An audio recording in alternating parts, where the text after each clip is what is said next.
Bir bulut gibi dünyaya gözyaşıma savurayım.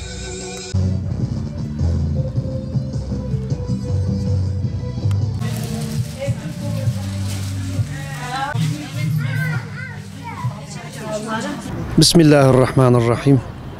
Elhamdülillahi Rabbil alemin. Halkımızın malumu 7 Ekim'den bu yana bu lanetli kavim Gazze'deki, Filistin'deki Müslüman kardeşlerimize çok acı bir tablo ile karşı karşıya bırakmışlar.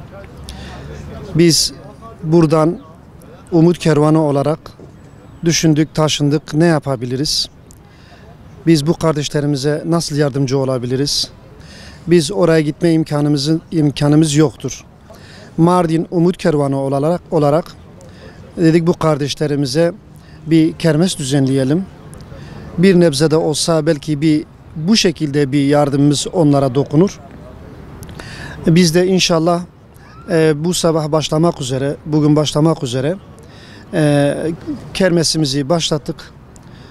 5 gün sürecek bu kermesimize giyim, züccaciye, gıda, tatlı, elbise bu ve buna benzer ne varsa bizim kermesimizde inşallah satacağız ve bu parayı toplayıp o kardeşlerimize bir şekilde ulaştırmaya bakacağız. Halkımızdan, duyarlı kardeşlerimizden beklentimiz şudur: bize bu konuda destek olsunlar, yardım etsinler. Gelip buradan hem eşya alabilirler, yemek alabilirler, hem maddi olarak da, nakdi olarak da isterlerse yardım edebilirler. Kudüs, Gazze, Filistin hepimizin davası, hepimizin kanayan yarası.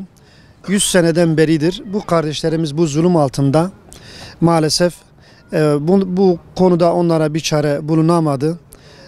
Biz Türkiye halkı olarak Mardin bölgesinden, diğer illerimizden de Umut Kervanı olarak bu konuda kermeslerle bu insanlara bir nebze de olsa onlara yardım edelim dedik. Kermesimiz 5 gün sürecek. Halkımızdan yardım talep ediyoruz. Bize destek olsunlar. Biz de o kardeşlerimize destek olalım. Bundan önce de hayır yapan kardeşlerimizden Allah razı olsun. Rabbim hayırlarını kabul etsin. Bundan sonra da yardım edecek olan kardeşlerimizden Allah razı olsun. Rabbim herkesin hayrını kabul etsin.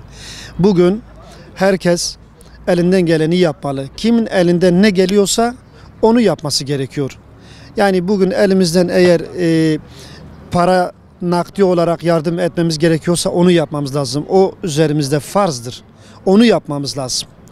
Eğer biz gelip burada gençlerimiz çalışıyorsa elimizden demek ki budur. Biz eğer Umut Kervan olarak burada bir şey yapmak istiyorsak elimizden demek gelen budur. Onu yapmamız lazım. Eğer bugün bunu da yapmıyorsak yani artık ne yapabiliriz? Ne yaparız yani? Bu kardeşlerimize nasıl bir yardımda dokunmuş olabiliriz ki? Yarın öbür gün Allahu Teala'nın katında nasıl hesap verebiliriz?